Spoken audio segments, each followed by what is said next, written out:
Hello and welcome to I Am with Eric Faria. I am your host. It is my pleasure to have here with me today Debby Stein, who is an intuitive energy therapist. Hi, Debby. Hi, Eric. How are you today? I am great. Oh, thank you for being here. Oh, it's my delight. Absolutely. Awesome. I would like to start by asking you what it is exactly that an energy intuitive therapist does. Okay. Yeah. That's a great question.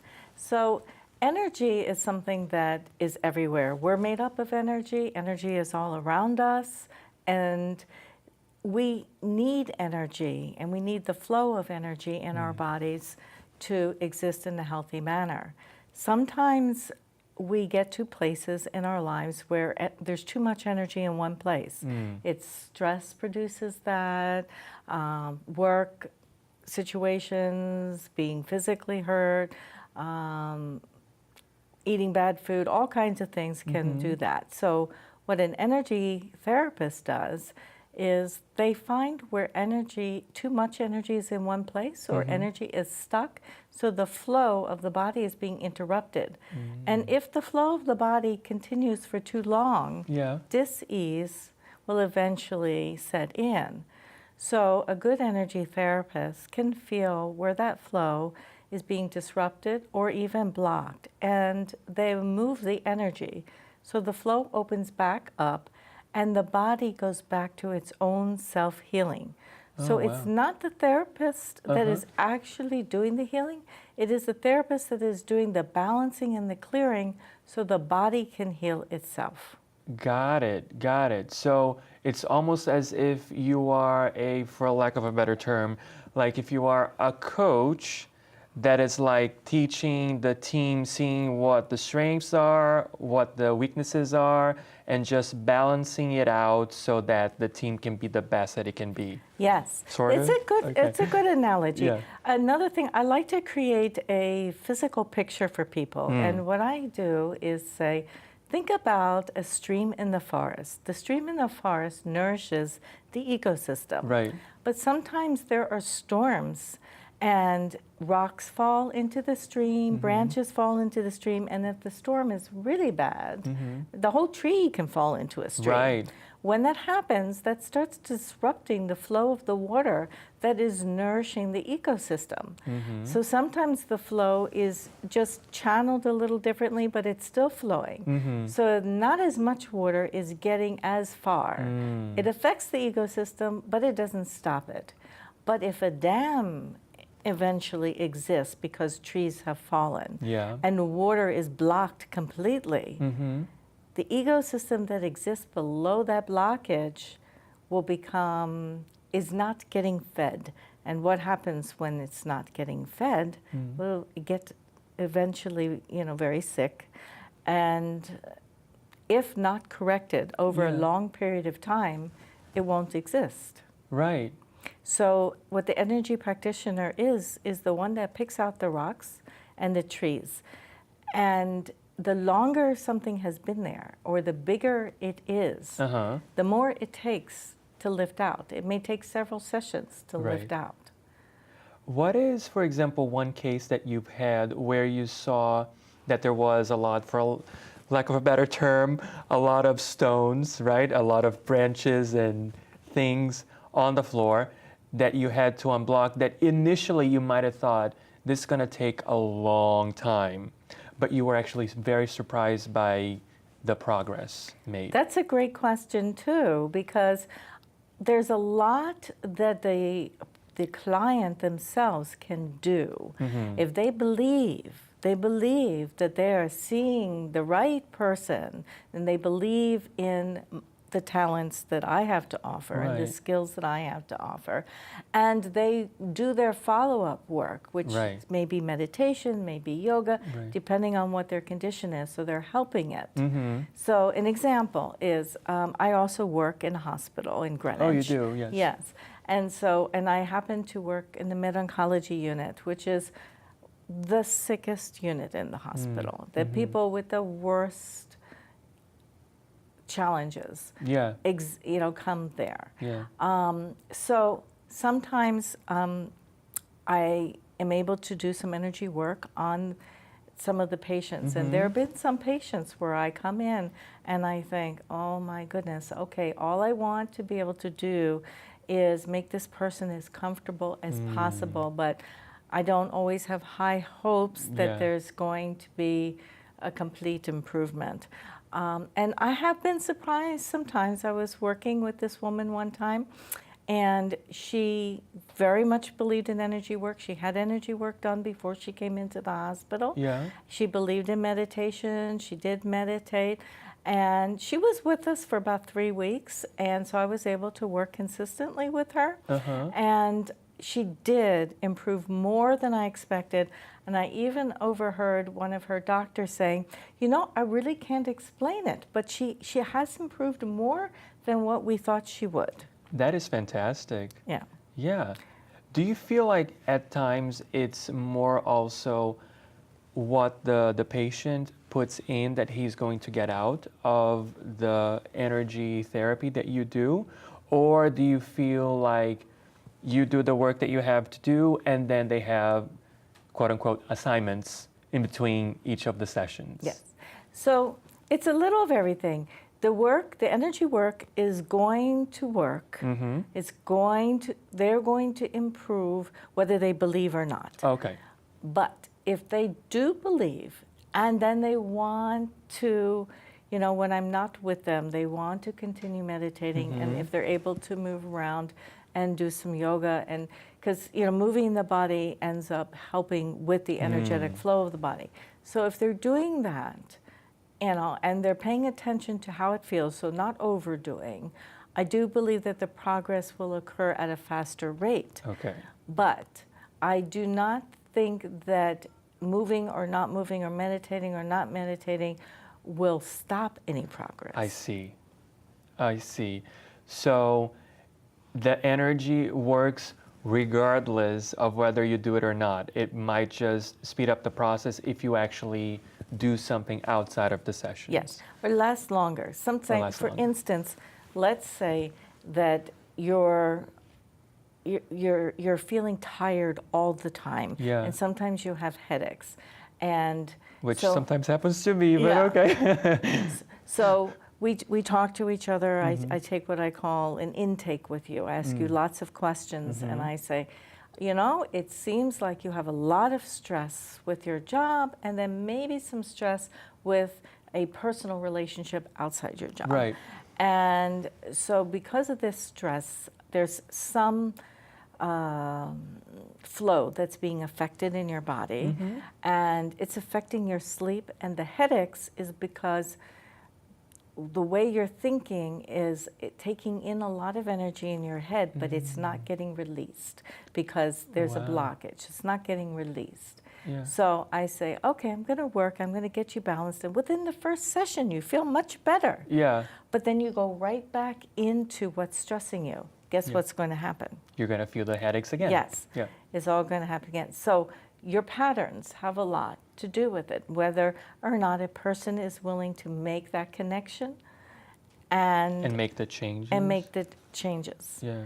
I mean, yes, you could keep coming back to me and I can keep making adjustments and I'm happy to do that. Sure. But there is a way for you to feel better without me as well. I see. So accountability at the end of the day, right? It's for all things. For all things, yes. Right? Because I feel like sometimes we want to just take that magic pill. Yes. Want it done and done. And it's funny you say that because I've had clients who say, you know, it's great. You make me feel great. I get off the table, I feel great. I feel great for the whole rest of that day. And maybe even the next day. But then the day after, it's there again.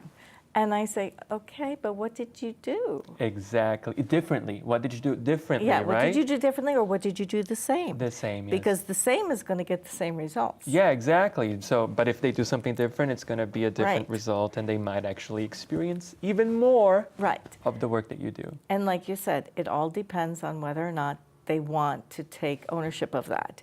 Because some people may not want to. They may just say, okay, maybe I can find a pill. I'll take a pill every time I have a headache. Yeah. Oh, this is a great point for me to just take a moment and think about it. And we have a lot more to talk about. So we're going to be back. So I'm just going to say that for everybody watching, we will be back after this break with Debby Stein. So stick around with us, and we have lots more to talk about. And welcome back to I Am with Eric Faria. I have here with me once again Debby Stein. So I'm just going to jump right in because we have a lot to talk about. Yes. And I wanted to know, in terms of where people are right now, right? How can they see the signs, or how can they identify some of the things that might be preventing them from being in that optimal stage that you talked about? Mm-hmm. Do you have any tips or anything that people can look for? Yes.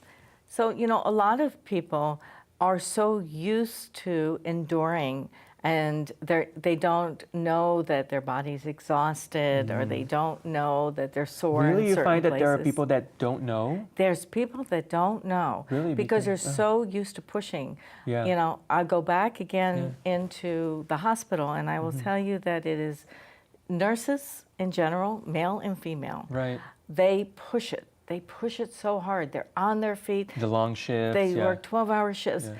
Doctors too. Yeah. They're so used to pushing it and they're so used to paying attention to the patient and not themselves. Oh, that makes sense. So when I'm working in the hospital, I put a lot of my attention on the nurses and the doctors. Doctors, they don't have too much openness. Some doctors will let me work with them. But with the nurses, I can feel energy through my hands. Mm-hmm. So I can tell where the blockage is. I can tell if it's a blockage or it's just an interrupted flow.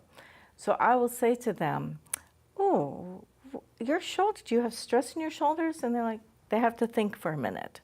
So what I say is, you know what, when you wake up in the morning, before you even get out of bed, take inventory. First ask yourself, do I feel wide awake, or am I feeling tired, like I didn't get enough sleep? Yeah. And then, does anything hurt? Okay, so if it hurts, where does it hurt? Okay, now stand up, get out of bed. Does it feel better with movement? Mm-hmm. Or no, does it hurt more with movement? Mm. So really take an inventory of your body. Mm-hmm. And then it's not panic time. See how many days you wake up that way. If tomorrow you wake up the exact same way, pay a little bit more attention, because something's building up in your body. Mm-hmm. You don't want it building up for too long, because the longer it's there, the more it invades your body. Oh. But if you wake up fine the next day, it's like, oh, okay, something cleared out, you did some cleared, fine. But really pay attention, because we really do find that when energy, too much energy, and there's no such thing as bad or good energy. It's just too much energy going in one place. Mm-hmm. But it starts spreading. So let's say you have tension in your shoulders, but you don't end up dealing with it. Then it starts going into the neck. Then it starts going down into the chest. Yeah. Then it starts going deeper, eventually into your organs. You don't want that. Of course, it takes a long time to do that. I'm not talking days, I'm talking, months or maybe even a year. Yeah. So it doesn't happen overnight. Yeah. But people, they get used to a body not feeling well, and they don't realize it doesn't feel well. Sometimes people don't know the difference until someone works with them, gets them to a better state of being, and they're like, oh, I didn't even realize. And sometimes that's all that's needed. Yeah. So I have a question in terms of, we were talking before about people maintaining the same old habits, the same patterns that they had before coming to you, right? So they will do a session with you, they will feel great at the time, and then they say 1 or 2 days later, it's like the same, right? Yes. Do you believe that as human beings, because I know we are creatures of habit, that we can actually change our habits? It's not easy, but I do believe when there's a will, there's a way. Mm-hmm. I'm as guilty as anybody else. Mm-hmm. No, so am I. Yes, that's why I'm asking. Yes, following patterns. But I find in myself and with other people, if there's pain, if there's unhappiness, if there's stress, you're willing to do something about it. when you realize that really life is finite, and sometimes it takes an emotional loss or something Right. around you for you to kind of snap to and say, Yeah. whoa, I don't have to live like this every day. And it doesn't necessarily mean big changes. Yes, sometimes depending on what's going on in someone's life, it might be a big change. Yeah. But I believe in taking small steps, small doable steps, because you can't always make a big change right away. You don't need to wait for a tragedy to happen for Right. you to change something. Right. Yeah. Yes. So, for instance, you know, you're having sleep problems. It can come from lots of different reasons. Yeah. It can be stress. It can be the way you're breathing. It can be what you're eating, when you're eating. So you can start experimenting with those things. It's like, okay, what am I eating? Take a look at what I'm eating. Right. Does everything agree with me? It's not hard to look on the internet these days and figure out whether, you know, eating fried chicken or French fries or burgers and stuff is really good for you as a regular diet, you know. Right. So you can make don't have to make huge adjustments right away. You can start making small adjustments Yeah. and start paying attention to how you feel. Same thing with movement. I mean, I myself just started being more consistent with a yoga program, and I find that I really do feel better. I have less strain in my joints. Yeah. I'm not saying everybody has to do yoga. Sure. But I was finding that doing something that stretched me was important. That was just me. It took me a while of Right. not feeling good before I was willing to do something about it. But once you get going and once you start feeling the goodness of the going, then you're willing to continue. Then you're willing to prioritize it. And that's what's called self-love. That's what's called self-care. It took me a long time to realize what self-love really is. And it really is giving yourself the priority of doing what needs to be done to feel better. I would love to just ask you, like, how did you, because I feel like so many women especially, not that men don't have this issue going on, but so many women, especially when they're mothers, they put all of their children ahead of them. And it's like the mother is ragged, right? It's like completely exhausted. Yes. Not taking care of herself in any way, shape, or form. Kids first, and she is in last place.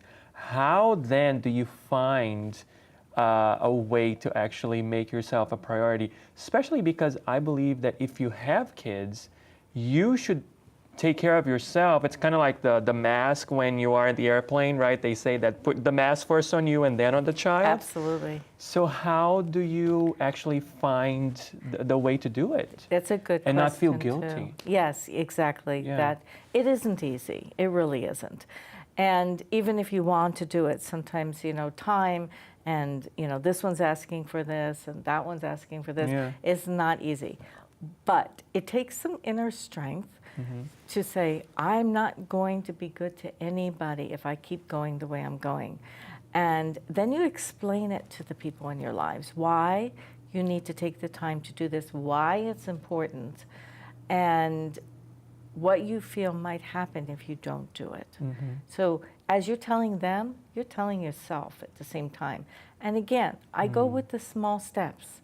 You know, you can't walk in right away and say, okay, I am no longer going to be doing this in the mornings or that in the morning.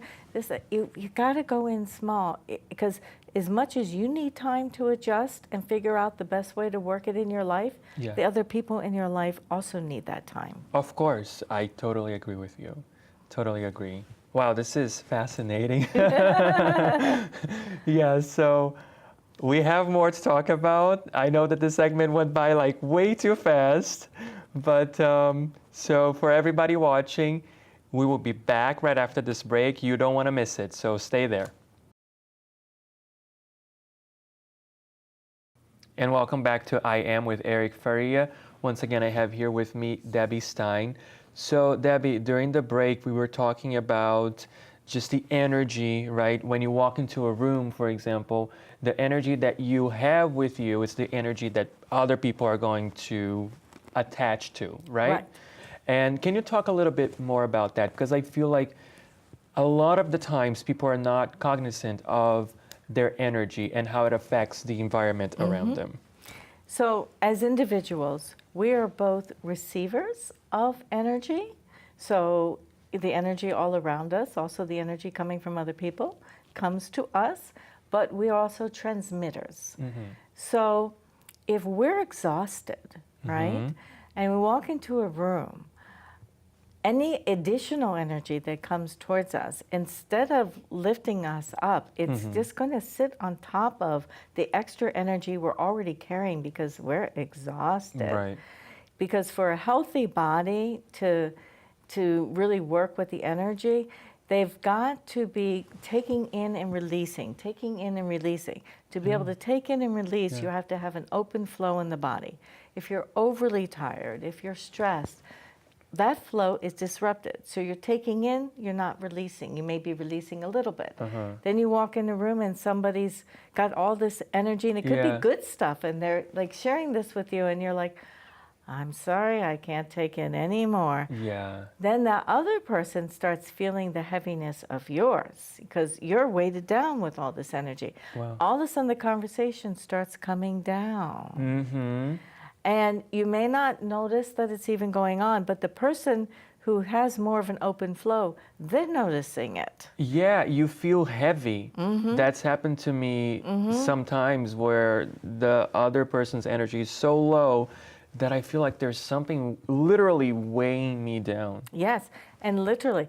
And that person, I mean, if I could, you know, I would like to help them right then and there. Yeah, yeah. Come with me, lay on my table. Yes. Let me readjust your energy. Readjust, Let yeah. me show you what it feels like to be lighter. Yes. Because that's the first thing that people will usually say if I had that opportunity is, oh, I feel lighter. So for instance, I'm, you know, working in the hospital, and I'm always talking to the nurses about this because they're usually also parents, they're usually also wives, and then they're putting all their patients first, and they're working long shifts, especially the nurses that work 7 at night to 7 in the morning. They're supposed to be sleeping during the day, but they're doing things for their kids during the day, and they're coming in already exhausted. And I'm always having a talk with them because, one, I don't want them getting sick, because if they keep repeating that same pattern for too long, the body functions just cannot. They're going to crash. Yeah, they're going to crash. Yeah. So yes, I can take just them sitting in a chair. I can take 5 or 10 minutes with them and just do a quick balancing. Yeah. It's only going to last for so long if they don't make an adjustment. If they don't, so you know, sometimes people need help. Sometimes they need a buddy. You know, just like people do buddy systems in terms of their eating habits. Yeah. Do sleep buddy system. For accountability. That's Yes. it. I Yeah. make the nurses text me, how many hours did you sleep last night? Exactly. That's good. Yeah. I mean, they want to. Yeah. It's just that they need some help getting there. They need to know that somebody else is like behind them, helping them get there. I mean, they're doing all the work. You're just encouraging. Exactly. I totally hear what you're saying.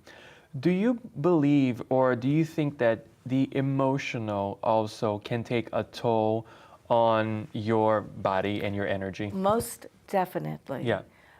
Every kind of emotion. Fear. I mean, really, so I heard someone say this one time, and I fully believe in it. There's really two main emotions that go on. It's either fear or it's love. Everything else gets connected to that. So underneath fear can be, you know, anger, frustration, resentment, all that. Love, you know, it can be, you know, happiness, joy, comfort, inner peace, all of that. So we all walk around with a combination of those. That's natural. But when one far dominates, then it starts creating the same kind of energy blockages that anything else can create. It starts putting in too much energy in one place. And depending on, you know, what it is, say you've had a loss in the family. So, you know, here people use the term heartache. And really it is true. They hurt in their chest. They actually do. And sometimes, you know, you can't take it away right away. It's a process.